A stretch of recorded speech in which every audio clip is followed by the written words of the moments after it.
Well, we're going to move the show forward here to another very big, I would say, somewhat unexpected issue. That was the French elections that kind of shocked the world based on what we were told was going to happen, that the far right was going to dominate. That did not happen, as the new Popular Front coalition coming from the left actually won the most seats, and the right-wing surge didn't materialize in the way many people thought it would. So we are very, very honored to be joined for this show by the French deputy Danièle Obono, who is from La France Insoumise and also the new Popular Front coalition. Danièle, thank you so much for being with us.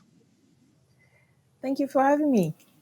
Well, it's really an honor to have you here. We were excited to see you on the stage on Sunday during the celebrations and everything that was happening there. And let me just start here, maybe. I think the whole world was saying National Rally, Le Pen is going to win, they're going to dominate, and then it comes around and the new Popular Front has the most seats. What do you think it was? What was the appeal, the issues you all put forward that you think allowed you to win the most seats and blunt the impact of this far-right surge?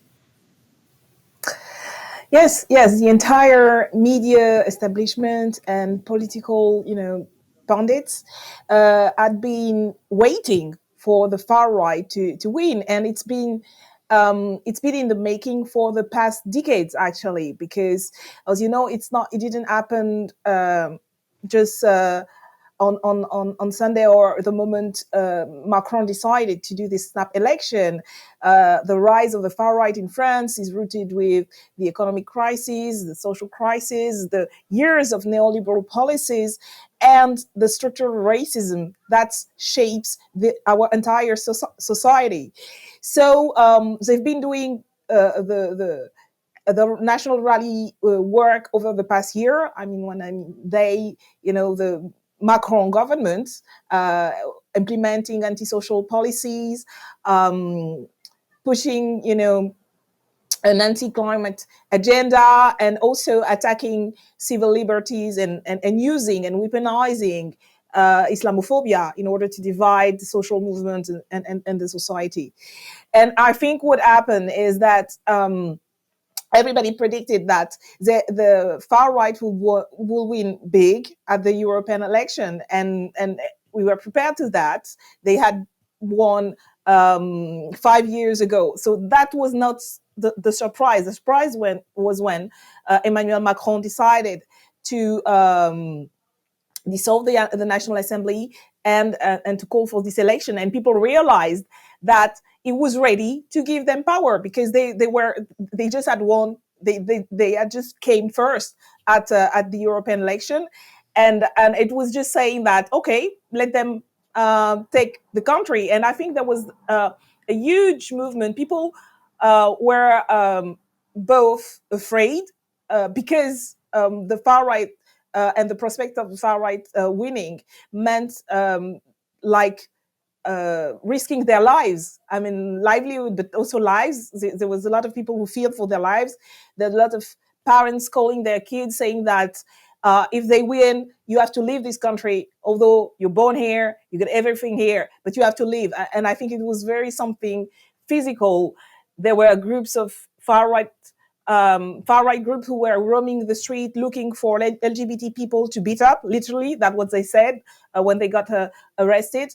So I think there was a lot of fear for millions of people, but also anger against Macron, who kind of gambled our lives just for some political, mind game with the far right, and because people were already very angry against him over the past 5 years.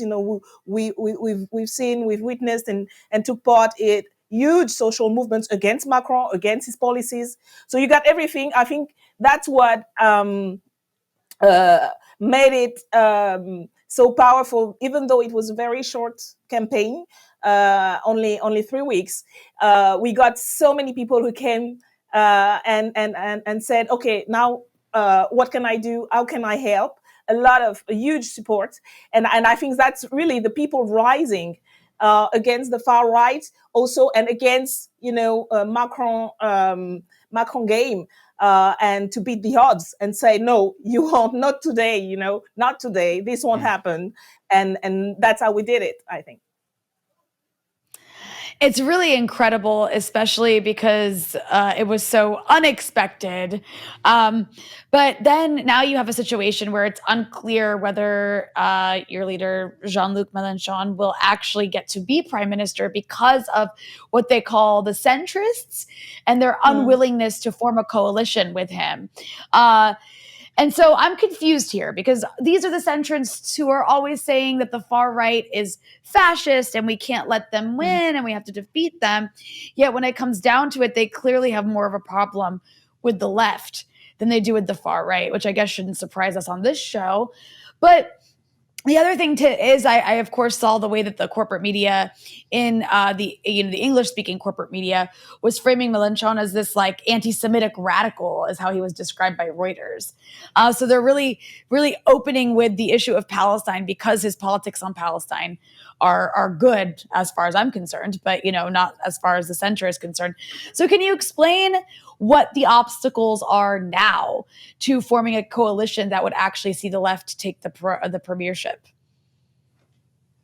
Yes, I mean, basically, the main obstacle is Macron himself, because he's trying to pull something like a power grab. I mean, if anything that is happening in France was happening anywhere else outside the world, around the world, especially in an African country or in a Southern American country, you would have the entire media talking down on the people of those countries and saying how this can happen. This is the president should respect democracy and so on and so forth. But because it's France, a European country, Western country, there's no such talk. But I mean, the situation is pretty much him trying to trample the democratic results because of the Fifth Republic system. So what should have happened is he should have called us and said, okay, you won the election. So I'm asking you to who do you want as a prime minister? And I'm asking you to form the government. That's how he should have done. But right now he's using he's trying to win some time, and especially because we have the Olympic Games happening in like 2 weeks, and in order to keep the things running, with the so-called technical government, and trying to not actually respect the result of the election, and he's really trying a power grab and saying that who cares? He's the one who had called those time elections. He got beat because his candidates got only second place, and still he doesn't recognize the results of the election. So this is practically the last authoritarian move that he made. He's made a lot of them over the past 7 years, but he's basically saying that I don't care, and I will keep going, and I will just do whatever I want, which we won't let happen, of course. And there's already call for demonstration and stuff like that, and that's what we're building actually.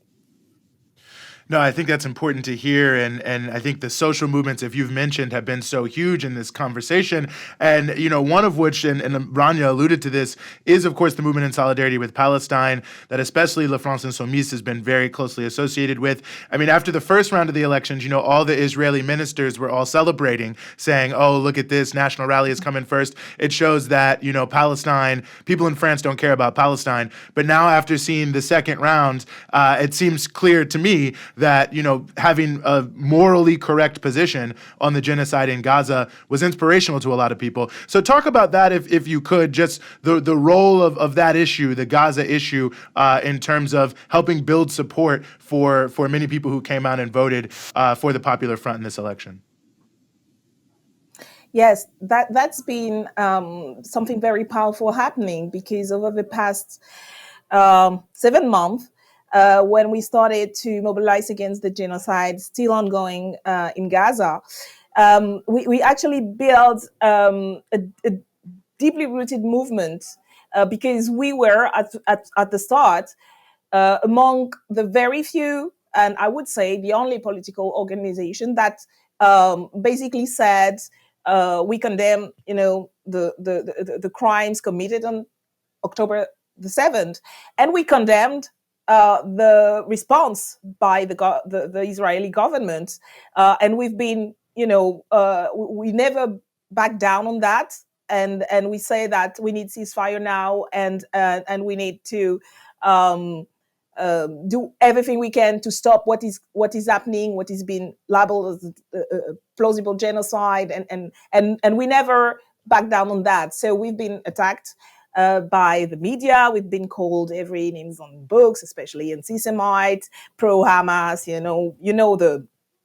The deal, and it was not easy because for a long time there was only a few of us doing that. But what happened also for millions of people in the country, and I think it's true for people around the world, because what we've seen is like the people around the world are supporting Palestinian people, and especially in Western Europe and in the Western world, there's this discrepancy between the position of the governments and the position of the people who are, no matter the nationality, the religion, the ethnicity, they support, I think, in their overwhelming majority, the people of Palestine and the demand for a ceasefire.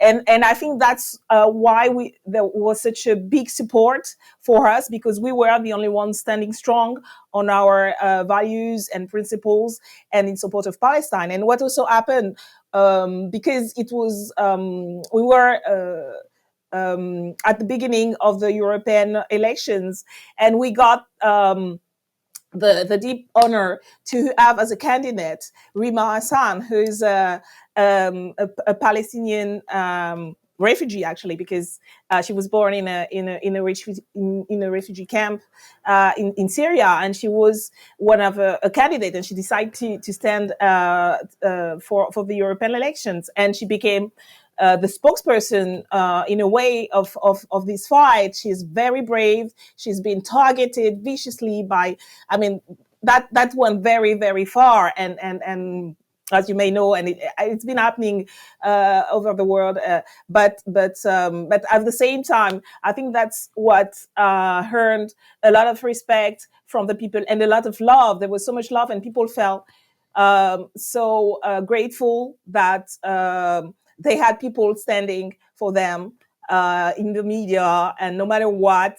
And I think that was for the past month. That was we build on that, and that's helped also for the election, because we already had this massive support within working class people, and that really built a lot of proximity and a lot of community around us that helped during the SNAP legislative election. Mm-hmm. Well, yeah, please go ahead, Rania.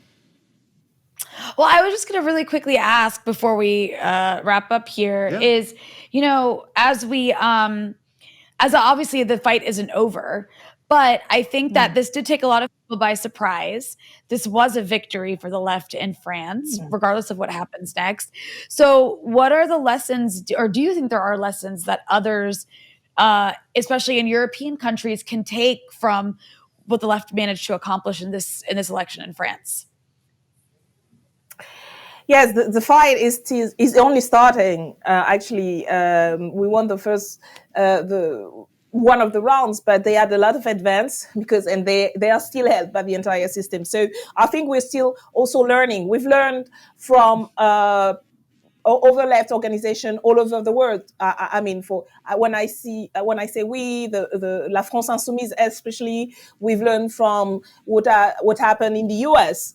To build a platform, to build our own organization. We've learned what happened in the UK. We learned from Latin American countries. So we learned from all those movements all around the world. What I think is very important and helped us over the past years is to have our own movement, our own independent platform, and also what is central for us, it's our program, our political platform. That's the key, and to not be ashamed to be radical and to say, I mean, people are asking for radical, concrete measures to change their lives, and I think that's something we keep repeating.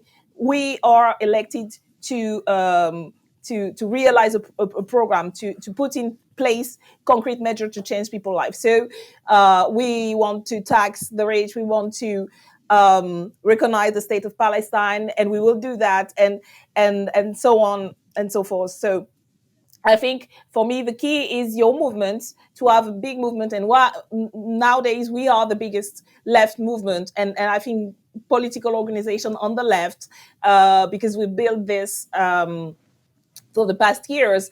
And I would say, keep pushing for bold and concrete measures that actually the people need and want to be put in place. And when they believe that you will do that, they go out and vote. And yeah, I would say among the things we've managed to do and that helped us to get this result, those are two of them. Well, extremely important. I think all around the world, it was a nice jolt of excitement and hope. And I think you're right. The fight is just beginning, and we've got a good head of steam here. Deputy Danièle Obono from La France Insoumise, thank you so much for giving us some of your time here in the Freedom Side. Thank you.